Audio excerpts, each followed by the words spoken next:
Chapter 24. Risa. The fatigues arrive with Christmas dinner an hour late. It's the same old slob, but the fatigues wear Santa hats. Ho, ho, ho. Impatient rules the evening. Everyone's so hungry, the crowd noisily around, like it's a food delivery in a famine. And to make it worse, there are only two fatigues there tonight to serve the meal instead of the usual four. Single line, yell the fatigues. There's enough for everybody. Ho, ho, ho. But tonight, it's not a matter of getting enough. It's a matter of getting it now. Risa's just as hungry as the others, but she also knows that meals are the best time to have some privacy in the bathroom without someone bursting in through the unlocked door or simply pounding repeatedly to get you out faster. Tonight, with everyone clamoring for their holiday hash, there's no one at the bathroom at all, so, putting her hunger on hold, she moves away from the crowd and across the warehouse toward the bathroom. Once inside, she hangs the makeshift occupied sign on the doorknob and pushes the door closed. She takes a moment to examine herself in the mirror, but she doesn't like the straggly haired, ragged girl she's become, so she doesn't look at herself for long. She washes her face and, since there are no towels, dries it with her sleeve. Then, before she even turns for the toilet, she hears the door creak open behind her. She turns and must stifle a gasp. It's Roland, who has entered the bathroom. And now he closes the door gently behind him. Risa immediately realizes her mistake. She should not have come here alone. Get out! She says. She wishes she could sound more forceful in the moment, but he's caught her by surprise. No need to be harsh. Roland moves toward her in a slow, predatory stride. We're all friends here, right?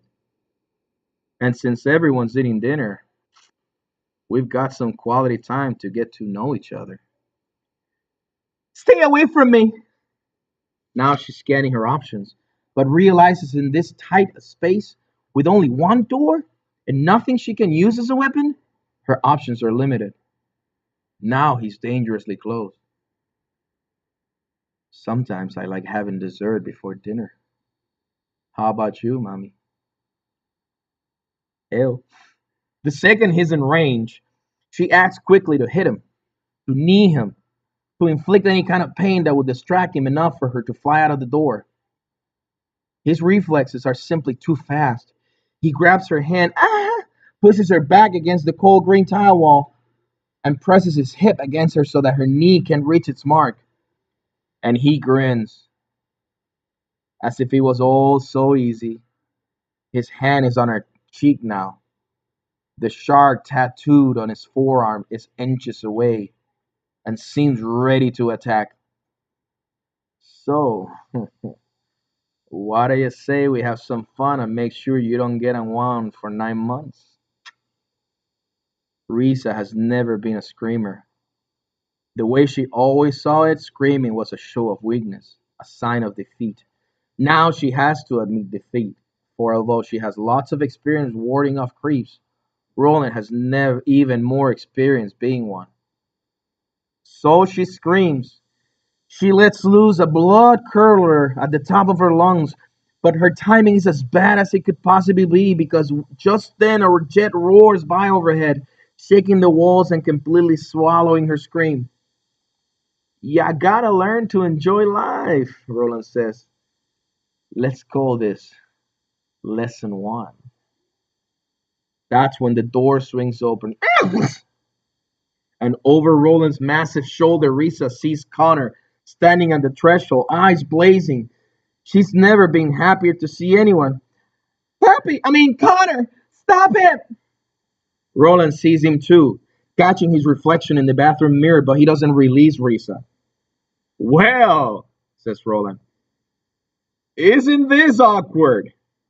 Connor makes no move to tear him away. He just stands there on the threshold.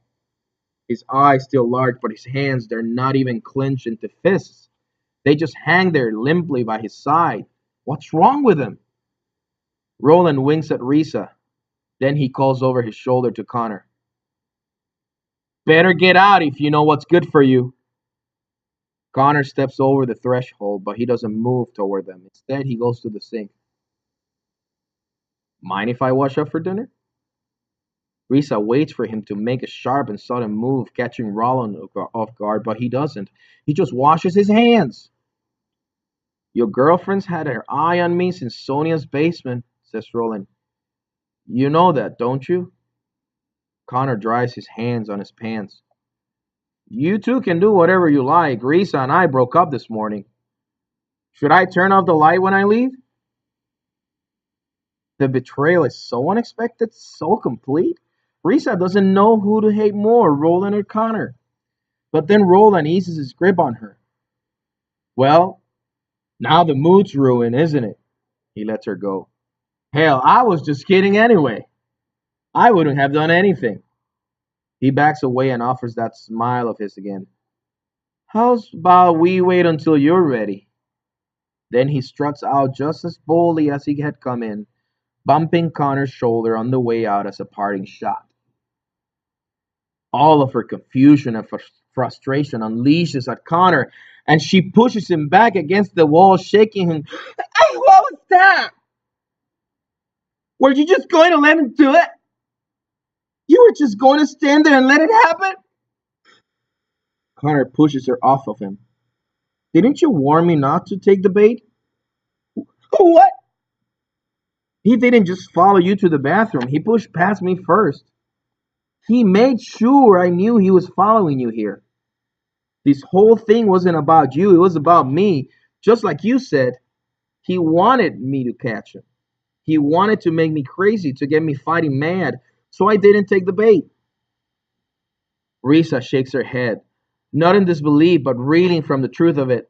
But, but what if it? But he didn't, did he? And now he won't, because if he thinks you and I broke up, you're more useful to him if you're on his side. He might still be after you, but from now on, I'll bet he'll be killing you with kindness. All the emotions rebounding madly through Risa finally come to rest in an unfamiliar place, and tears burst from her eyes. Connor steps forward to comfort her, but she pushes him away with the same force she would have used against Roland. Get out! She yells, just get out! Connor throws up his hands, frustrated.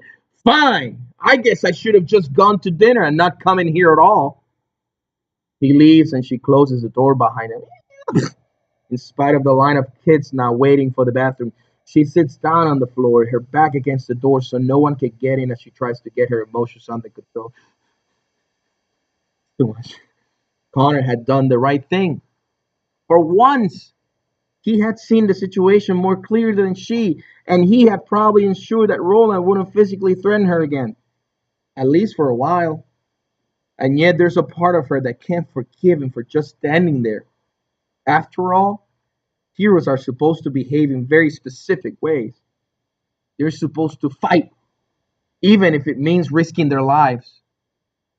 This is the moment Risa realizes that, even with all his troubles, she sees Connor as a as a hero, not a puppy, as a